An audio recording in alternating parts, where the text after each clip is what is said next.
En las sombras majestuosas de los Alpes, entre lagos de azul profundo y con paisajes que tiran al mar, se encuentra una nación conocida tanto por su neutralidad histórica como por sus relatos precisos y sus deliciosos chocolates. Se trata de Suiza, un país que se ha convertido en símbolo de riqueza y prosperidad, diplomacia e innovación. Pero, ¿cómo se transformó esta pequeña nación alpina en una potencia económica en tantos aspectos? ¿Cómo navegó por los mares turbulentos de la historia, dominada por gigantescos ejércitos desde tiempos prehistóricos, hasta convertirse en el corazón financiero de la Europa moderna? En nuestra jornada de hoy, viajaremos en el tiempo, recorriendo los pasos de esta nación desde sus orígenes, pasando por los desafíos de la época romana, las revoluciones religiosas, las guerras y las innovaciones. Prepárese para un viaje a través del tiempo, explorando la rica historia de este pequeño país llamado Suiza. Nuestra jornada comenzó hace miles de años, cuando los primeros humanos pisaron las tierras de los Alpes suizos. Durante la prehistoria, estos antiguos habitantes buscaron refugio en las cavernas, desafiando los rigores del clima alpino. En el periodo paleolítico, a partir del 15.000 AC, pequeños grupos de cazadores-recolectores se asentaron en la región, viviendo de la caza, la pesca y la recolección. Dejaron atrás algunos vestigios de su existencia, herrajes de piedra, osos y señales de hogueras. Hacia el año 2000 DC, entramos en la Edad de Bronce. Las comunidades comienzan a establecerse, practicando la agricultura y domesticando animales. Los lagos suizos se convirtieron en el centro de estas comunidades.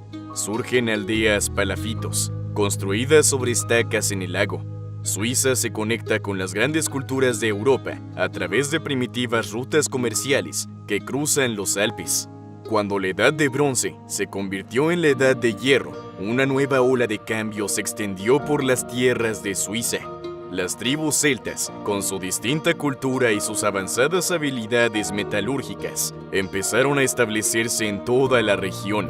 Los helvéticos, una de las tribus celtas más prominentes, se establecieron predominantemente en la región del Planalto suizo, con comunidades bien organizadas y una economía floreciente.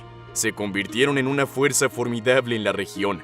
Sin embargo, el ascenso de los helvecios coincidió con la expansión de un imperio que habitaba el sur, Roma.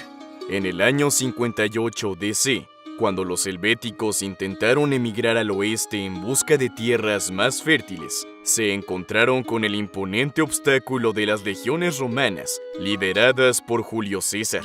El enfrentamiento era inevitable. Y tras varias batallas, los helvéticos fueron sometidos y Suiza pasó a formar parte del Imperio Romano con el nombre de Helvecia. Durante los siguientes siglos, la región experimentó una profunda romanización. Se fundaron ciudades, se construyeron ciudades, y la cultura romana impregnó todos los aspectos de la vida cotidiana.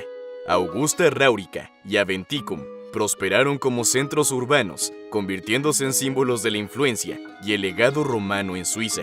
Pero, como todos los imperios, Roma también tuvo su declive. En el siglo V DC, con el declive del Imperio Romano de Occidente, Suiza se convirtió en el inicio de una nueva era. Invasiones germánicas, principalmente de los pueblos alamanos y burgundios, suponen nuevos desafíos para la región.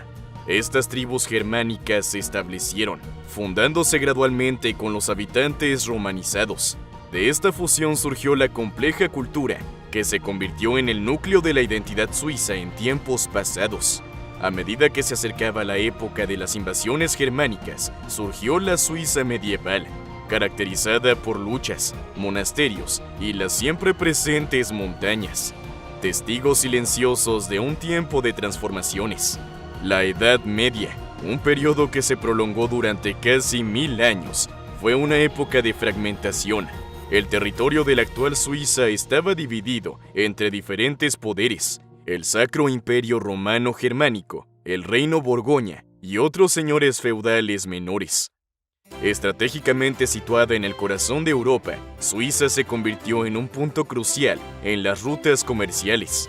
Las aldeas crecen, floreciendo con el comercio, y las ciudades adquieren importancia. Sin embargo, con la creciente ambición de dominio exterior, especialmente de los Habsburgo de Austria, las comunidades alpinas sintieron la necesidad de unirse. En 1291, 3 cantones suizos formaron el Pacto Federal, una alianza defensiva que marcó el nacimiento de la Confederación Suiza. El tranquilo paisaje de Suiza, hasta ahora sinónimo de paz y neutralidad, fue escenario de cruentos enfrentamientos que moldearon el destino de esta nación. Destacan 2 de estos monumentos. En 1386, en los campos de Sempach, un ejército suizo, en gran desvanecimiento numérico, se posicionó contra las poderosas fuerzas de los Habsburgo, una de las familias más influyentes de Europa. Esto no era solo un conflicto de armas, sino una lucha por el derecho a la autodeterminación. Durante años, la ascendente Confederación Suiza ha resistido a los intentos de dominación de los Habsburgo. En Sempach, esta resistencia se puso a prueba. En contra de todas las expectativas, prevaleció la tenacidad y la táctica innovadora de los suizos. La victoria en Sempach no solo fue una conquista militar, fue un marco que consolidó la independencia de facto de Suiza frente a las ambiciones de los Habsburgo. En los años siguientes, la Confederación Suiza siguió prosperando y expandiéndose. Su poder militar fue reconocido en toda Europa, lo que le llevó a participar en numerosas campañas fuera de sus fronteras. Pero en 1515, cerca de la ciudad italiana de Marignano, los suyos se enfrentaban a un adversario formidable, las fuerzas combinadas de Francia y Venecia. Fue una batalla feroz, marcada por la valentía y la tenacidad suiza. Sin embargo, prevaleció la superioridad numérica y táctica de los franceses. La derrota de Marignano marcó el final de las ambiciones expansionistas suizas. En el rescaldo de Marignano, Suiza adoptó una política de neutralidad, una decisión que moldeó su posición en el panorama mundial en los siglos siguientes. La nación que una vez tuvo espadas, ahora se arma con la diplomacia y la paz. La Suiza medieval no solo se formó de batallas y alianzas. Galen se convirtieron en centros de aprendizaje y cultura, preservando el conocimiento a lo largo de los siglos y enriqueciendo el patrimonio cultural europeo. Ciudades como Berna, Zurique y Ginebra llegaron a ejercer una influencia significativa, no solo como centros comerciales, sino también como focos de poder y gobierno. Los gremios y las familias burguesas desempeñaron un papel crucial en el modelado de la vida urbana. Sin embargo, en las regiones rurales, la vida sigue un ritmo diferente. Agricultores, artesanos y pastores moldeaban el paisaje, trabajando la tierra y los bosques, perpetuando tradiciones que todavía hoy forman parte intrínseca de la identidad suiza. La Edad Media en Suiza fue un periodo de formación, luchas, pero también de innovaciones y desarrollos culturales. Las bases establecidas durante este periodo influirán en la trayectoria de la nación en épocas posteriores, preparándola para desafíos y triunfos aún mayores. Mientras la Edad Media daba paso al Renacimiento, Europa experimentaba una renovación en arte, ciencia y pensamiento. Suiza, con su ubicación estratégica, no fue ajena a estos cambios. Se convirtió en un hervidero de ideas e innovaciones. Durante el Renacimiento, el humanismo floreció en las ciudades suizas. Basilia, en particular, surgió como centro de erudición e impresión de libros. Aquí, impresores como Johann Froben produjeron obras de Erasmo de Rotterdam, uno de los principales humanistas de la época. Este movimiento no solo elevó el perfil cultural de Suiza, sino que también preparó el terreno para las transformaciones religiosas que se estaban produciendo y que cambiaron el rostro de Europa para siempre. A principios del siglo XVI, los ecos de una revolución religiosa reverberaron en Europa. La Reforma Protestante, iniciada por Martín Lutero en Alemania, encontró un terreno fértil en Suiza, Huldrych Zwingli, en Zúrich, y más tarde João Calvino, en Ginebra. Se convirtieron en figuras centrales del movimiento reformista suizo. Zúrich, bajo la influencia de Zwingli, adoptó la reforma en 1523, seguida por otras ciudades y regiones. La nueva teología enfatizaba la primacía de la Biblia y reafirmaba prácticas y doctrinas que no estaban directamente basadas en las escrituras. Ginebra, según Calvino, se convirtió en una Roma protestante que acogía a refugiados religiosos de toda Europa. La ciudad se convirtió en un faro del calvinismo, y la influencia de su teología se extendió mucho más allá de sus murales. Sin embargo, la reforma no fue pacífica. Dividió cantones, comunidades y familias. Guerras religiosas como las guerras de Kappel eclipsaron a protestantes y católicos, reflejando las tensiones que se extendían por todo el continente. A medida que avanzaba el siglo XVII, Europa se sumía en el caos. La devastadora Guerra de los 30 años, que involucró a casi todas las principales potencias del continente y que lo dividió entre católicos y protestantes, estaba a punto de terminar. Y en el corazón de este gran tratado de paz, Suiza encontró su afirmación como nación. En 1648 se firmó el Tratado de Westfalia, este tratado que puso fin a la guerra y rediseñó el mapa político de Europa. Sigue siendo una cláusula de gran significado para Suiza. Su independencia, tras siglos de autonomía, de hecho, fue finalmente reconocida formalmente.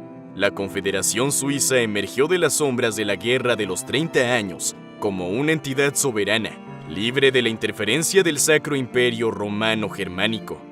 Así pues, la soberanía de Suiza será desafiada de nuevo, pero esta vez por una figura cuya ambición no conoce fronteras. A finales del siglo XVIII, Napoleón Bonaparte, con su visión de una Europa bajo dominio francés, se dirigió a Suiza. En 1798, las fuerzas napoleónicas invaden la Confederación e instauran la República Helvética. La antigua Confederación, con sus cantos y tradiciones, fue disuelta y en su lugar surgió un Estado centralizado, moldeado según las ideas revolucionarias francesas.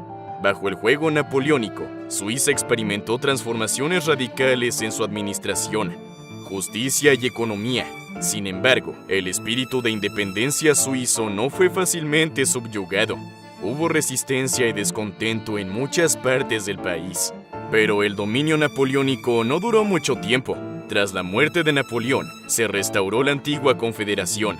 Más de una vez, Suiza demostró su resistencia y capacidad de autodeterminación. A principios del siglo XIX, cuando Europa empezaba a transformarse con la Revolución Industrial, Suiza estaba lista para embarcarse en su nueva era de metamorfosis económica y tecnológica. Inicialmente, la industria textil lideraba la industrialización en Suiza. En la región noroeste, en particular, proliferaron las fábricas de algodón. El desgarro mecánico, introducido a partir de Inglaterra, aumentó la producción y elevó a Suiza al estatus de uno de los principales productores textiles de Europa.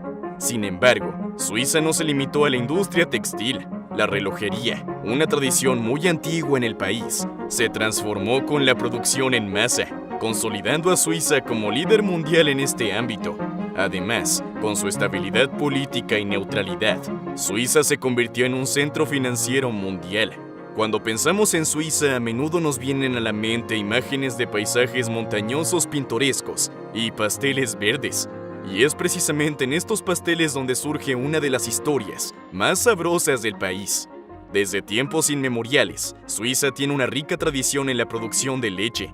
Las vacas, alimentadas con los ricos pasteles alpinos, producen una leche de calidad excepcional, que durante siglos ha sido la base de una gran variedad de productos lácteos, incluidos los mundialmente famosos quesos suizos, como el Emmental y el Gruyère. Sin embargo, fue la alquimia entre la leche suiza y el cacao lo que dio origen a uno de los productos más icónicos de la nación, el chocolate con leche.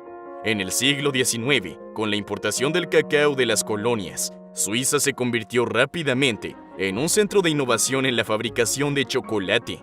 Fue aquí donde se inventó el chocolate con leche, una creación que revolucionó la industria y se convirtió en un referente mundial. Pioneros como Rudolf Lindt desempeñaron un papel crucial, introduciendo técnicas como el conchado, que aportó al chocolate suizo su textura característicamente suave y cremosa. Estas innovaciones, combinadas con la calidad de la leche suiza, convirtieron al chocolate suizo en sinónimo de lujo y excelencia.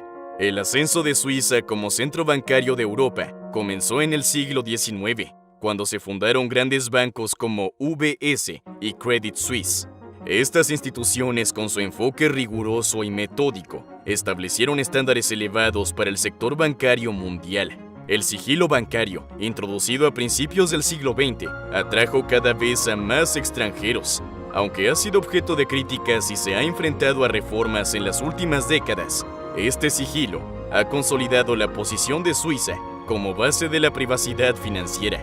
Ginebra, con su posición única como sede de varias organizaciones internacionales, también se estableció como epicentro de las finanzas mundiales, acogiendo numerosos fondos de inversión, empresas de comercio de materias primas y organizaciones financieras internacionales. A medida que avanzaba el siglo XX, Suiza siguió diversificándose. La industria farmacéutica, la maquinaria de precisión y un robusto conjunto de servicios, especialmente bancarios y financieros, consolidaron a Suiza como una potencia económica. También, en 1848, se alcanzó un marco crucial. Se promulgó la Constitución Federal de Suiza, que establecía un gobierno federal fuerte y unificaba a los cantones en una banda común. Más que una simple estructura administrativa, la Constitución también garantizaba los derechos civiles de sus ciudadanos, asegurando las libertades que hoy asociamos a Suiza. Mientras las tempestades de conflicto asolaban Europa, Suiza optó por un camino diferente. Estableció una política de neutralidad, una decisión que a lo largo de los años la mantuvo al margen de los conflictos más devastadores del continente, incluidas las dos guerras mundiales. Esta neutralidad no era solo estratégica, sino también un reflejo de los valores de paz y mediación por los que se conocía a Suiza. La reputación de Suiza como mediadora y pacificadora no pasó desapercibida. En 1920, en reconocimiento a su compromiso con la paz y la neutralidad, la ciudad de Ginebra fue elegida sede de la Liga de las Naciones, precursora de la Organización de las Naciones Unidas. Esta fue una prueba del papel central de Suiza en la escena diplomática global y de su contribución a la paz mundial. El país se convirtió en símbolo de estabilidad, neutralidad y diplomacia en el mundo. A lo largo de los siglos, Suiza navegó por las tumultuosas aguas de la historia, transformándose de un conjunto de tribus y confederaciones en una nación unificada, respetada, admirada y próspera.